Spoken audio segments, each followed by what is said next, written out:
Hello everyone, मैं doctor Prerna Jain SPC government college Ajmer से। हम समापन की स्थिति में कंपनियों के खाते कैसे बनाए जाने हैं इसके बारे में डिस्कशन कर रहे हैं। इससे जस्ट पहले वाला लेक्चर जो पार्ट 2 वाला हमने देखा था, उसमें हमने देखा कि स्टेटमेंट ऑफ अफेयर्स बनाया जाता है, जिसमें हम ओवरऑल 6 शेड्यूल्स या लिस्ट बनाते हैं, 8। और लास्ट जो लिस्ट एच बनती है वो डेफिशिएंसी या सरप्लस अकाउंट को वहाँ पर उसे शो किया जाता है। तो आज हम लिस्ट एच यानी डेफिशिएंसी और सरप्लस अकाउंट जो सेपरेटली बनेगा उसको कैसे बनाया जाना है, उसमें कौन कौन से आइटम्स इंक्लूड होंगे, इसके बारे में हम लेने की कोशिश करेंगे। तो लिस्ट एच में हम डेफिशिएंसी यानी अगर हमें न्यूनता है या सरप्लस यानी आधिक्य है तो इसका एक पूरा का पूरा स्टेटमेंट बनाया जाता है। ये जो लिस्ट एच है इसे कहते हैं हम अकाउंट फॉर्म है, अकाउंट नाम है, लेकिन इसका जो फॉर्मेट होता है वो शेड्यूल वाला फॉर्म होता है, यानी आपका पर्टिकुलर सर अमाउंट वाला फॉर्मेट होगा। ये जो लिस्ट एच हम बना रहे हैं, डेफिशिएंसी अकाउंट बना रहे हैं, इसके 2 पार्ट्स होते हैं।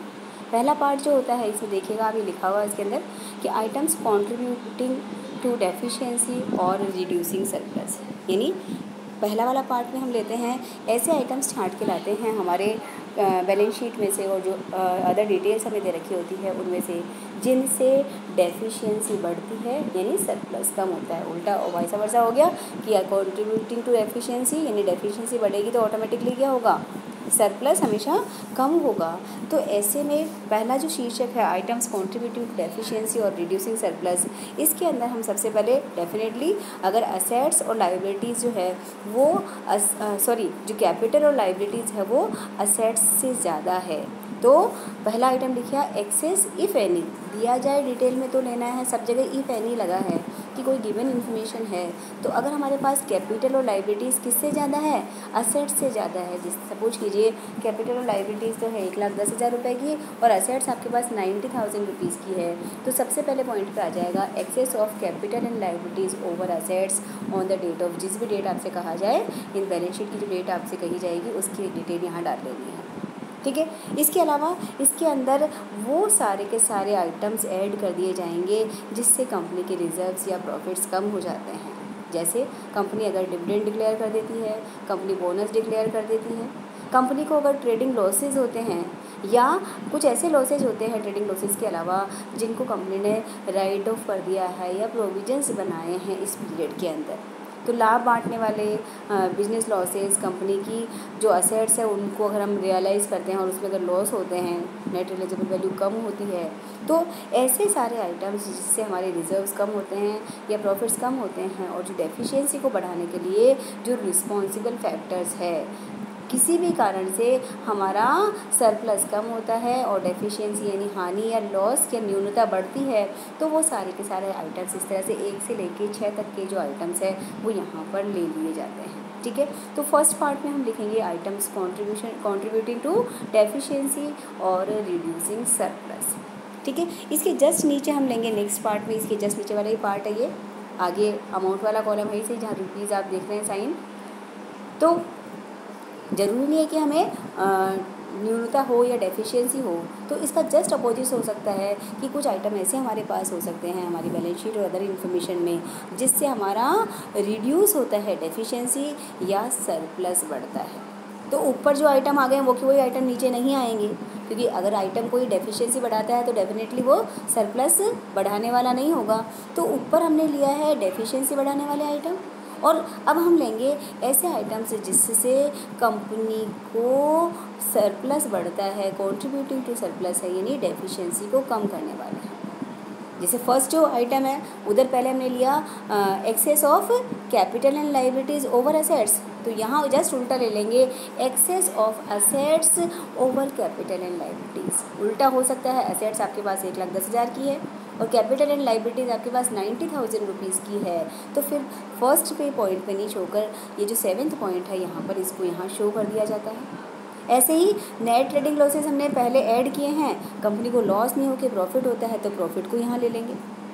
ट्रेडिंग प्रॉफिट्स के अलावा अन्य कोई पर्टिकुलर प्रॉफिट्स है कंपनी के पास, तो जैसे इंटरनल रिजर्व्स है या कंपनी की असेट्स जो है वो ज़्यादा वैल्यू पे सेल हो जाती है तो वहाँ पे कोई रियलाइजेबल प्रॉफिट अगर आपको होने वाला होता है तो वो सारे आइटम्स जिससे हमारा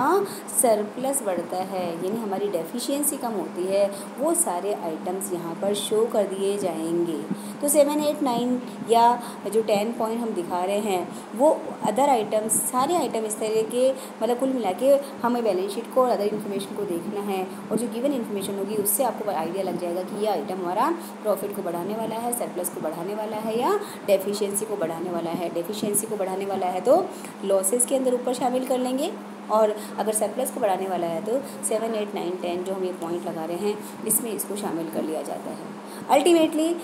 6 तक का आइटम का टोटल और नीचे 7 के टोटल का डिफरेंस ले लीजिए। ये जो डिफरेंस होगा वो आ जाएगा आपका डेफिशिएंसी या सरप्लस जो आपने स्टेटमेंट ऑफ अफेयर्स में लास्ट लिस्ट एच का बैलेंस दिखाया था उसके इक्वल होना चाहिए। ठीक है, तो यहाँ पर हमें ये ध्यान रखने की बात है कि जो आइटम फर्स्ट पार्ट में आ रहे हैं वो सेकंड पार्ट में नहीं आएंगे, पहली चीज़। दूसरा, ये जो डेफिशिएंसी और सरप्लस यहाँ से आ रहा है लिस्ट एच यानी डेफिशिएंसी सरप्लस अकाउंट में से आ रहा है वो किससे मैच हो जाना चाहिए। हमने जो स्टेटमेंट ऑफ अफेयर्स में 8 शेड्यूल्स बनाई है उसमें से जो लास्ट शेड्यूल आई थी लिस्ट एच डेफिशिएंसी और सरप्लस अकाउंट वहाँ के बैलेंस से इसको मैच हमें कर लेना होगा। तो इस तरह से या तो कंपनी को डेफिशिएंसी होगी या सरप्लस होगा। तो पहला काम होगा स्टेटमेंट ऑफ अफेयर्स प्रिपेयर करना प्रैक्टिकली। दूसरा काम होगा आपसे क्वेश्चन की लैंग्वेज अगर डिटेल देती है तो कहीं ज़रूरी नहीं है कि हमेशा स्टेटमेंट ऑफ अफेयर्स बनाने के लिए कहा जाए। आपको सीधा लिस्ट एच के लिए ही 4 नंबर का क्वेश्चन आ सकता है। बड़ा इन्फॉर्मेशन हो तो बड़ा क्वेश्चन में भी इसको ले सकते हैं। तो इस तरह से स्टेटमेंट ऑफ अफेयर्स बनाना और लिस्ट एच प्रिपेयर करना यानी डेफिशिएंसी या सरप्लस अकाउंट बनाना हमारा प्रैक्टिकल काम होगा। उसके बाद नेक्स्ट जो हमें थियोरेटिकल थोड़ा सा पार्ट आएगा वो होगा कि लिक्विडेटर कौन होता है और उसके पावर्स एंड ड्यूटीज़ क्या होती है। थोड़ा सा थियोरेटिकली है, लिक्विडेटर का स्टेटमेंट प्रैक्टिकल पार्ट आता है यहाँ पर लिक्विडेटर कौन है तो कंपनी जब लिक्विडेशन का प्रोसेस उसका चालू हो जाता है तो जो ट्रिब्यूनल है एक ऑफिशियल लिक्विडेटर या एक लिक्विडेटर को अपॉइंट करती है जिसे कंपनी का समापक कहा जाता है, राइट। ये जो लिक्विडेटर होता है इसको अपनी नियुक्ति की तारीख समापन के आदेश की तारीख से या जो भी समापक की नियुक्ति हुई है 21 डेज़ के अंदर हमने क्लियर पहले ही पढ़ लिया था कि कंपनी को इस लिक्विडेटर को अपना स्टेटमेंट ऑफ अफेयर्स बना के देना पड़ता है जिसमें हमने पूरा लिस्ट ABCDEFG और S तक का सारा डिटेल हमने यहाँ पर देख लिया था।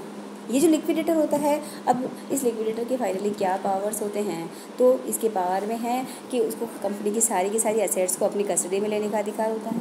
राइट। उसके बाद न्यायालय पर्टिकुलर अगर इसको अनुमति देता है कुछ कामों के लिए तो कंपनी के नाम से क्लेम करने का या कानूनी कार्रवाई करने का काम, कंपनी का बिजनेस अगर चलाने का काम, कंपनी के एसेट्स को सेल करना या कंपनी के समापन में जो भी ज़रूरी काम है वो सारे कर सकता है।